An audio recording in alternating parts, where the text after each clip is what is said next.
recording There. myself. Are we Start. alive? We are live. It's amazing. I do videos a lot, and I never know when I'm actually alive live. So I have to like segue into and talk to it. Oh, yeah. On my screen, there's a little red rectangle that says record. Oh no, I see. No, I'm saying when they're getting ready to start, because typically, and I'm not doing it today. I don't know why I'm not. I usually do. I have a main version of what we're doing, and then I YouTube everything that I'm doing too. I try to do that so that I can use it in all the different ways that I use it. And YouTube's have more universality in terms of using their URLs and getting them, where I put them. And so you just got to figure that's Sarah. When you and I were starting our lives out, wasn't life so simple? Was it? We didn't have all these crazy decisions that had. No, we had different decisions, but yeah. Mm. Okay, my first official question. When was it in your life that you decided you had the talent to do what you shared today? When I decided I had the talent. Okay, that's an interesting question. Uh, I just like to ask an interesting question. well, I knew I wanted to be a writer when I was 5. Really? Yeah. Did you get anything published that early in life? No. Um, I'm trying to think.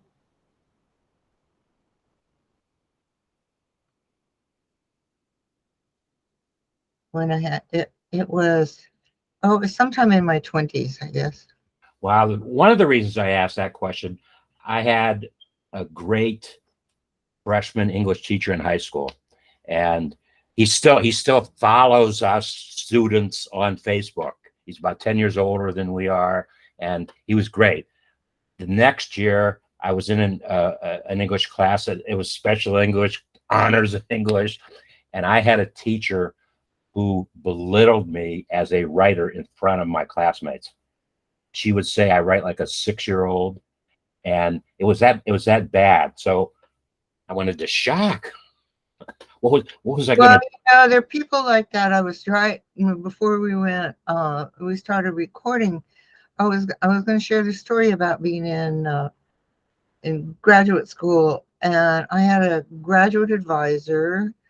I was supposed to lead you through your graduate program, but I also was in a seminar with him, and he was deliberately cruel. He used to bring people to tears, in the group, and we'd have a discussion, and I would, say I wanted to say something, and he would say, "Is it brilliant?"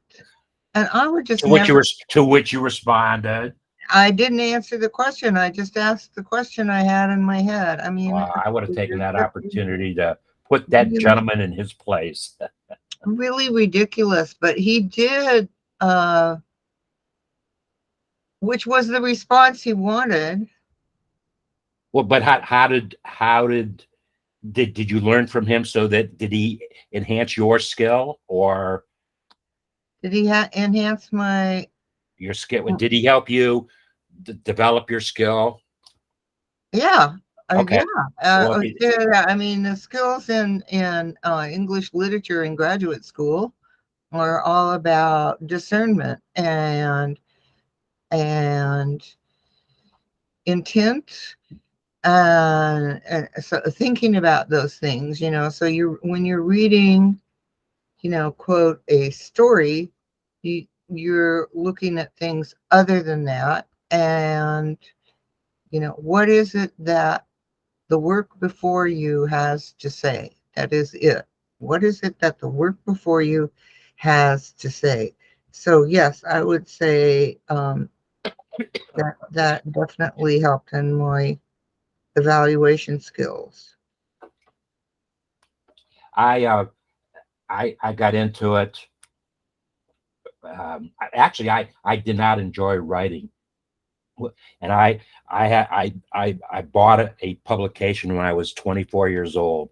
So and it was small enough that I was a publisher and an editor. So I had to do some writing. I never enjoyed writing, and my deadlines, I took my, I took the deadline right to the deadline. That was, I mean, okay, David, you got to get this done because it's got to get published.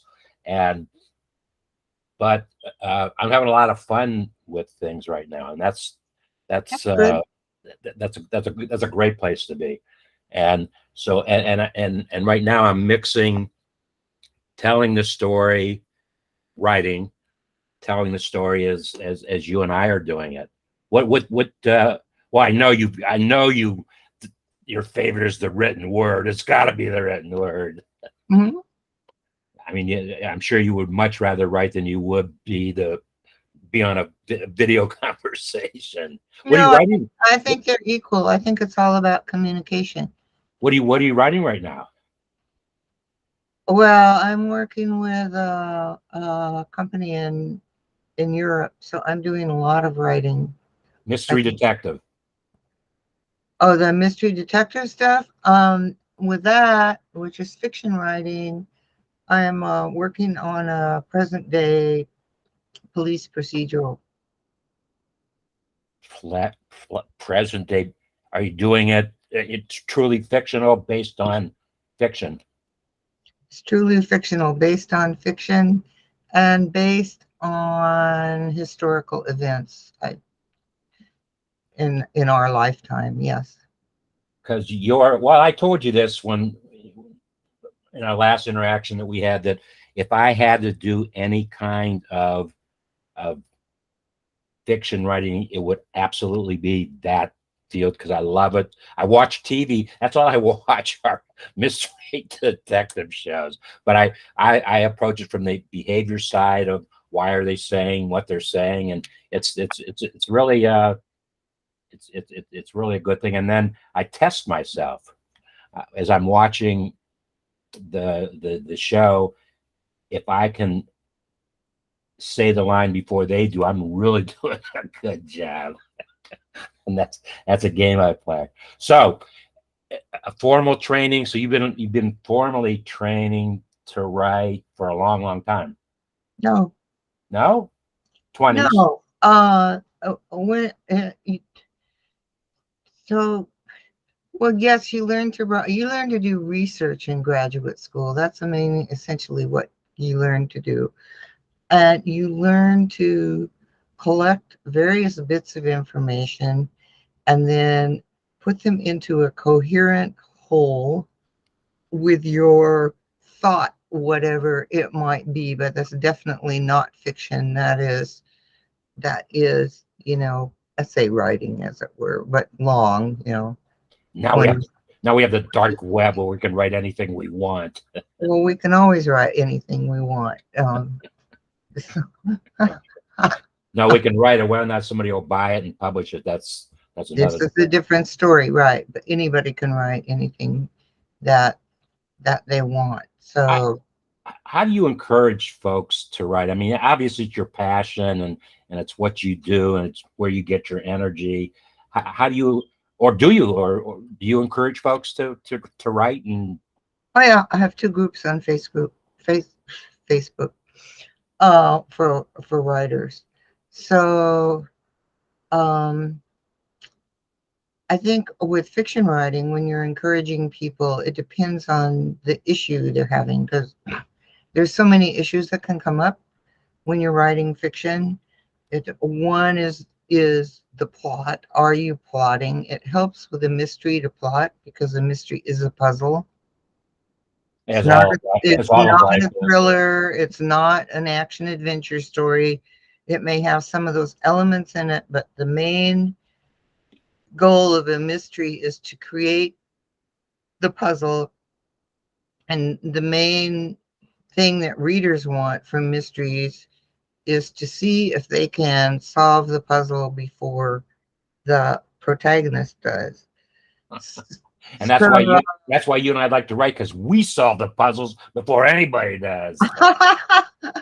so So encouraging people just depends on where they are. It could be with their plotting. It could be with characterization. It could be with how do I add twists and reversals in my story to keep it interesting for the reader. Um, it just could be a number of things. Uh, I think I think the main word is encouragement. You know, if you have I just talked about this last week to a group of writers. Is Well, first of all, there is no, do not call yourself an aspiring writer. You either write or you don't write, right? If you amen, write, sister. if you write, you are a writer. And, you know, we're all improving our skills. That's that's a lifelong task. You know, you may aspire to publish your novel, but you're not an aspiring, I hate that term because you're either writing or you're not writing. And it's the kind of label that the teachers like you had in high school put on people and discourage them from writing. Don't Oh even. no, it was just me. It was just my personality. They loved everybody else. That's why I got a real complex. I got a real. It was What me. That's what I'm saying. That's cruel. We're going to take a brief commercial break here while you tell folks what the name of your face group groups are, so that they can run and they're private groups, so they're not No, open. one is private, one is not. Okay, well, There's a public group. you have the opportunity to share the information on each one right now. Okay, so the public group, if you're interested in mystery writing and just love talking about it and want to find out more, that public group on Facebook is Mystery Writers Studio. So, Pretty clever. Now, who did your branding? and and there is a private group for people who are involved. I have a course on mystery writing called Write a Killer Mystery, and that group is for people who are involved in the course. So that's a private group. And obviously, are folks paying for you in the private group? I mean, That's well, it. I'm not trying to. I'm just saying. Yeah, no, they pay for the course, and the group is part of what. So you're using Facebook technology to administer your course. No, I'm using Facebook technology to administer the group, and I'm thinking about moving it somewhere else other than Facebook. But it is a private group on Facebook. I'm telling you, the rules of engagement on Facebook have been changing tremendously on a daily basis. I mean, I don't even know if one of these days I'm going to wake up and I'm not going to even have a profile anymore because, well, I had multiple profile pages, not by my choice. Somebody else who I hired to do something created that for me. So I've never really had a lot of control over that page. I have control over the page where I am right now. But then I found out over the weekend, well, last week, Facebook said that if you had two profiles, not favorable. So I don't know if that meant one had to go or both had to go. I'm still waiting on that decision. But over the weekend, I found a third page that I had no idea existed. I mean, no, and I think my face, a lot of folks hacked Facebook technology and do a lot of different things with them. And I am absolutely sure that third account, somebody got it, and they set that account up, and I could tell it wasn't me because I didn't have a profile picture. Oh, I would get rid of that one. So you have an idea where you're going to take your, have you been studying the technology and trying to I haven't made a decision. well, that's good. I I hope I'm doing the right thing, but we just do what we do, and when it works, we keep on going, and when we Right. when it doesn't work, we fix it or throw it away and start something new, right? Exactly. Yeah, that's it. Exactly. Okay, so you don't like the expression aspiring writer. So non-aspiring writers come. What's happening there? I don't know. It says my audio setup is causing an echo. Do you hear an echo? No, I don't hear one either. I do. I hear my echo. Oh, weird. Okay. It's always my head. It's always Google's my very fault. confused. I'm okay. And I don't know what to do. So we will. Well, here's what we'll do. We will stop now, and we'll continue this conversation at a future date. Does that No, sound no, good? no, no, no. Let's just keep talking. Well, is it bothering? I mean, I do not hear an echo. You do not hear an echo. I do hear an echo. Oh, you hear an echo. Okay, hold on. Let me try this. And I don't have any earphones. Well, I do, but none of them have worked. Now I don't hear the echo. What'd you just do? Because I do not hear the echo now. I did nothing. Huh. Okay, we're good. It's not echoing anymore. I do not hear an echo now. Okay. So, yeah. Okay. So, yeah. So encouraging people to write. The best way to encourage people to write short form is to get them to write. Short form, you mean like a page or? No, I mean short form of what you do is to get people to write. So, I taught writing for many, many years, and everything from kindergarten to university. Really? Yeah. And so, writing is the key to encouraging people to write. If if you're doing a thing like this, talking about it, that doesn't get people to write. But if you're encouraging people to write, a couple of groups, Romance Writers of America, asked me to do a presentation several months ago, and I said, I just want to let you know that people are going to have to write if they come to this session.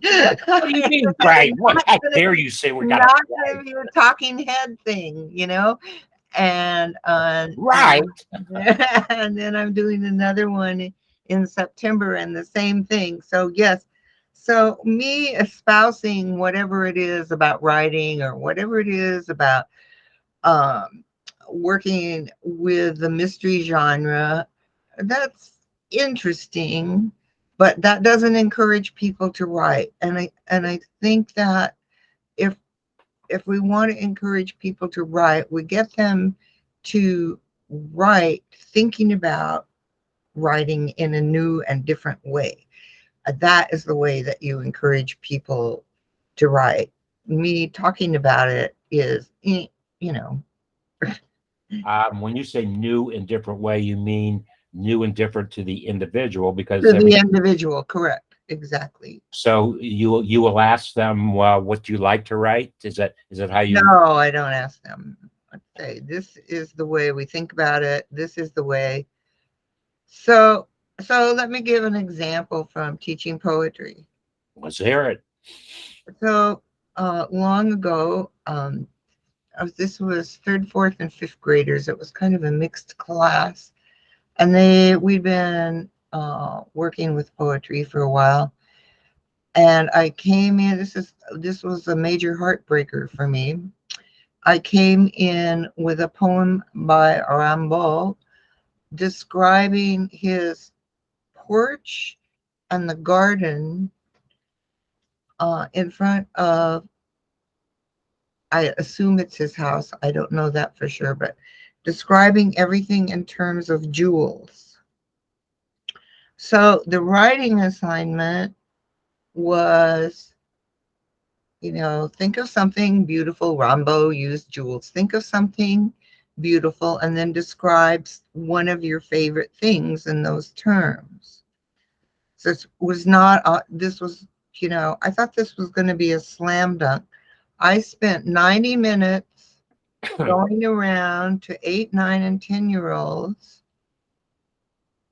helping them think of something beautiful in their life, and I left in tears. Wow. They're innocent. They have nothing. They don't have biases. They nothing. They just do it. They do Okay, what's we on their were in mind. a room with floor-to-ceiling windows. Outside the windows was a meadow surrounded by redwood forests. Oh, It wasn't hard to think of something beautiful in that room. All of those children had not been encouraged to look at the beautiful things in the world around them. speaking of which, have you been a resident of Washington most of your life? No, I've never been a resident of Washington. Oregon. I'm sorry. Yeah, I visited Beaverton, Washington in Beaverton, 1952. Oregon. Yes. Also home to Susan Finch. Correct. No, I've been here 9.5 years. Of course, it doesn't in today's world. It doesn't matter where you're physically located because digitally you'll take you anywhere you want to go. That's correct.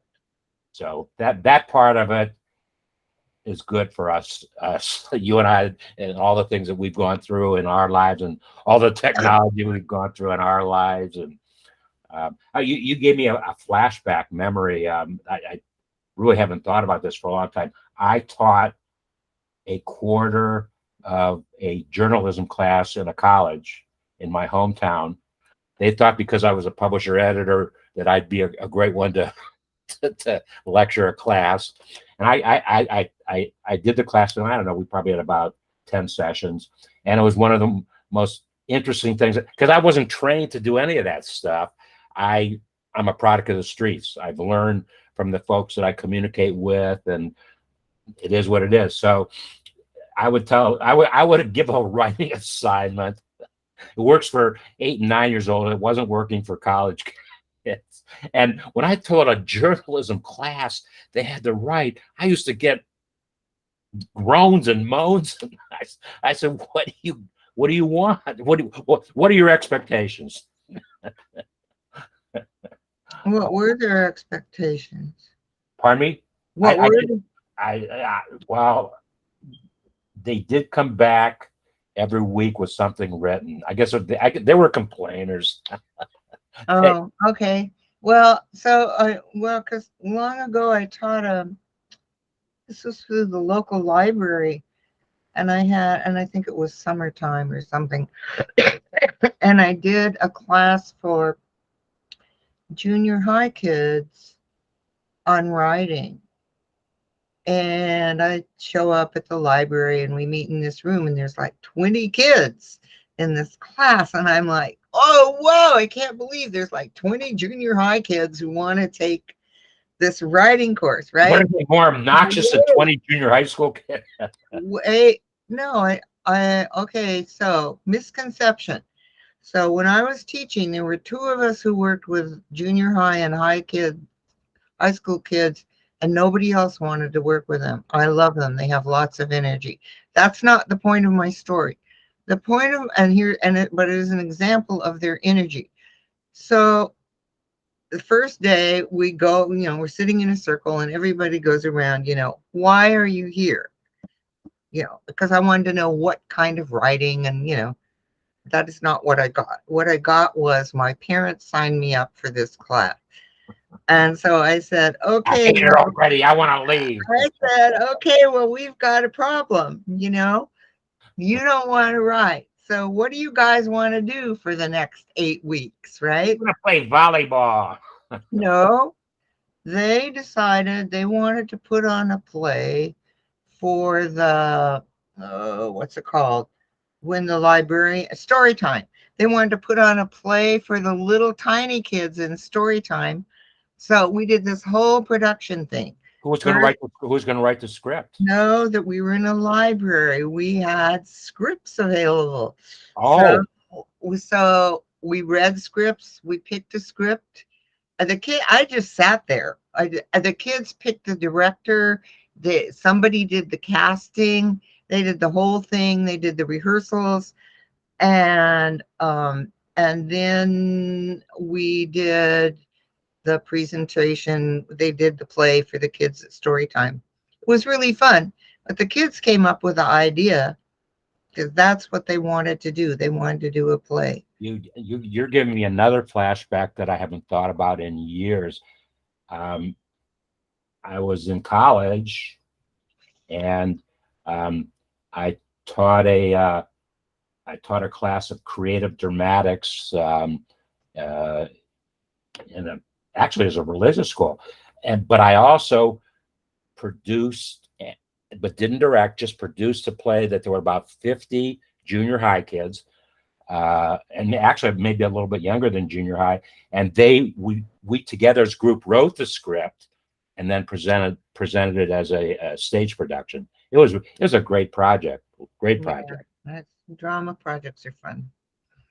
Well, but there was, to your point, there was plenty of writing in it, and everybody in the class participated in that writing, and the energies were going back and forth, and that's what it's all about. That's really what it's all about. That really is what it's all about. And the adults just have to stay out of the way.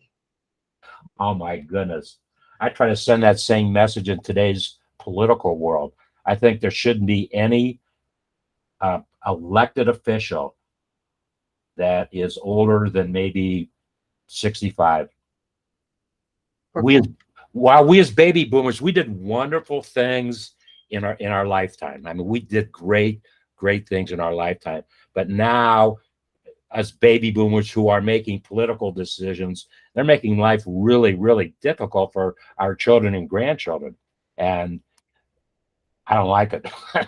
I think that I think the children and grandchildren ought to be making the decisions for how they're going to live their lives.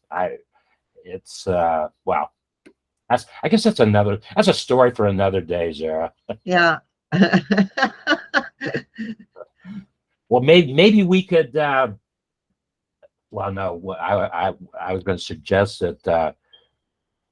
Well, anyways, let me tell you that depending upon, I will use this recording. It will go in dreamingwithentrepreneurs.tv. It will go into mylegacystory.site. And I will obviously post it if I can in Facebook. Facebook is really, but you have Facebook going all the time. Facebook for me has been very difficult to get to publish a video if Facebook technology did not create that video. I've been really challenged with that. So, I just put a link to a YouTube video. oh no, they'll take YouTube. They'll take no. You got to take YouTube. you got to hang with it. You got to hang with YouTube. No, you're right. Well, the template that I use to create web landing pages will only take YouTube and Vimeo, and so I've always tried to get a YouTube URL out of everything. Google, we can upload. I will upload this to my YouTube channel, and that's how I'll get the URL to do what I need to do. So anyway, so I'm going to answer your question about Oregon. So I've been here 9 years, and basically I moved here. My son and his family live here, and so I am close to them. yay, Grandma! But most of my life I lived in Northern California in the San Francisco Bay Area. So you haven't left too far from the West Coast. Well, yeah, that's true. I'm still on the West Coast. I would say I have an old San Francisco attitude. So I don't know. I haven't been to San Francisco since it's changed, but I have friends in San Francisco whom I speak with all the time. I have friends who used to be in San Francisco or not now. For instance, right before we started, a friend who currently lives in Thailand. I was talking with him. So What time is it in Thailand? I have no idea. Oh, so he was there at your time. Well, he just sent me a thing on Facebook. Oh, gotcha. So and we on Facebook Messenger, and we were talking. So Facebook has been very, very good in those kinds of things. I mean, people are reading. Facebook keeps me in touch um, with a number of groups from my life. I am in touch with a lot of the people that I taught Wow, how cool is who that? are now adults. And I'm in touch with a lot of film industry people from Southern California. I am in touch with people from my church in San Francisco, and we've kind of all over the world at this point. In fact, Mark in Thailand is from there. I am in touch with photographers from pretty much all over the world. And I don't know, Facebook allows me to stay in touch with a lot of people in a lot of different time zones. I have followers. For 10 years, for the first 10 years of my professional career, I was a publisher in my hometown, Uh-huh. and I have folks whose parents were customers of mine, Uh-huh. back in the day, and they are following me today, and that's a lot of fun to that was a pretty long time ago. It was yeah, 50 years ago. Mm-hmm. So, well, it's as always, it's been enjoyable to share some time with Zara, and now we're going to share it with the rest of the world too. Okay. Yeah, Well, right. we know Facebook's going to get a taste of what we're doing, and thank you for your time today. It's been very, very enjoyable, and um, I, I really wanted to. Well, there's two people in the world that I can really communicate with about the heart and soul of writing, and why do you do it, and what's your passion, all that, and it's you and David. And there Yeah. there couldn't be two better people in all of cyberspace to have that conversation than you and David.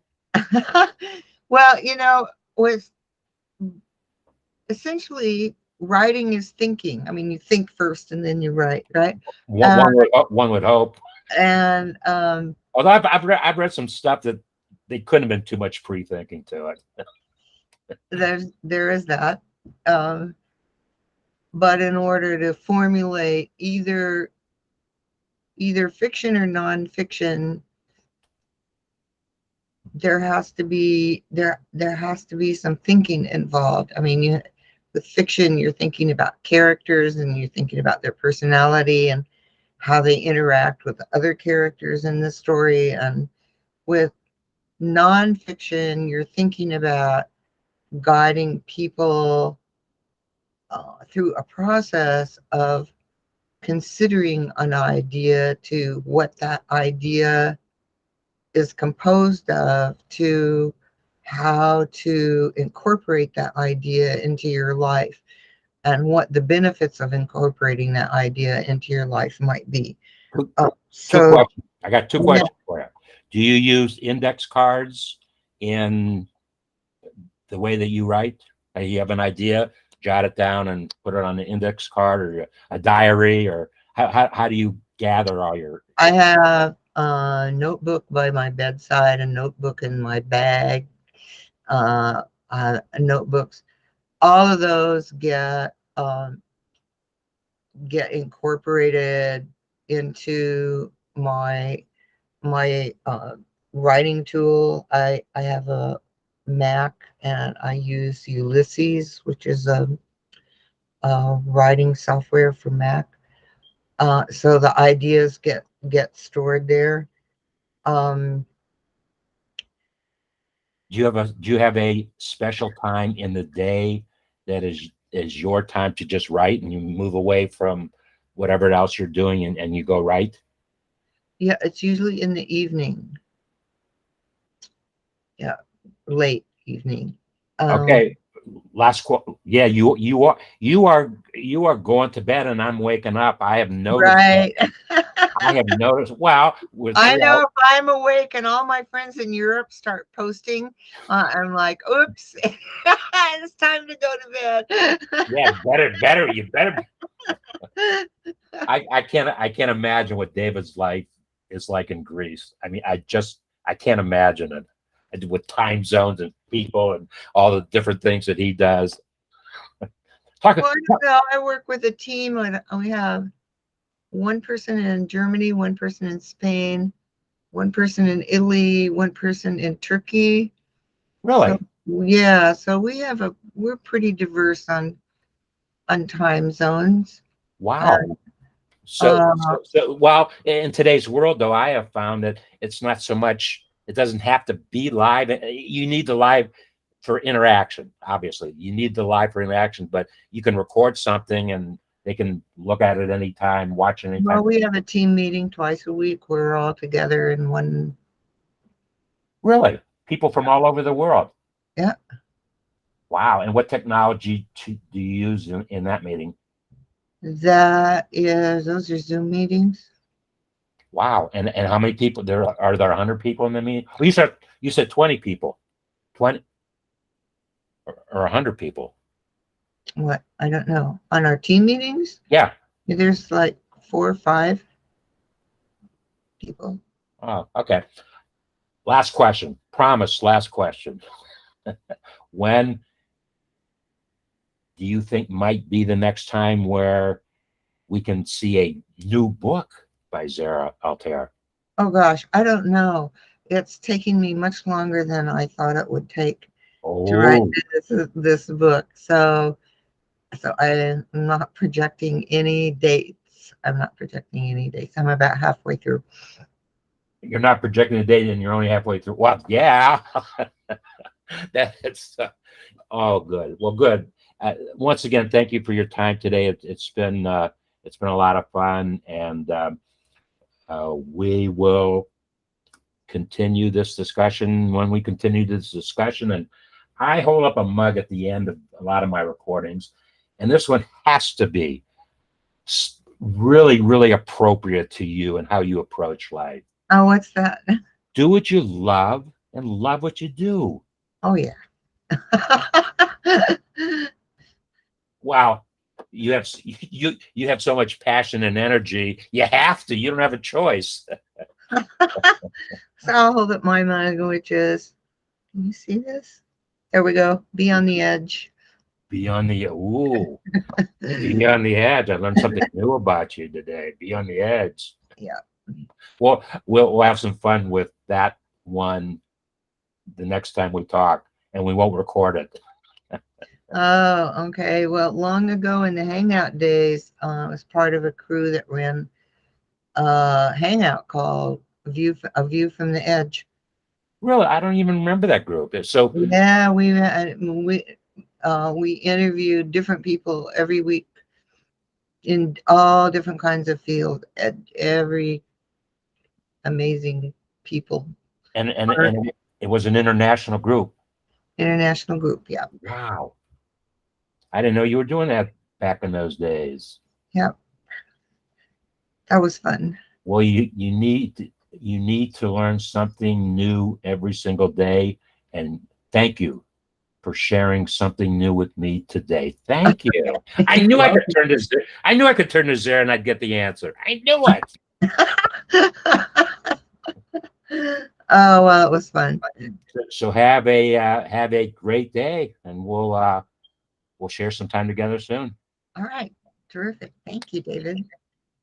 How do you end this thing now? I Oh, am up over here. going to stop recording. Stop recording this meeting.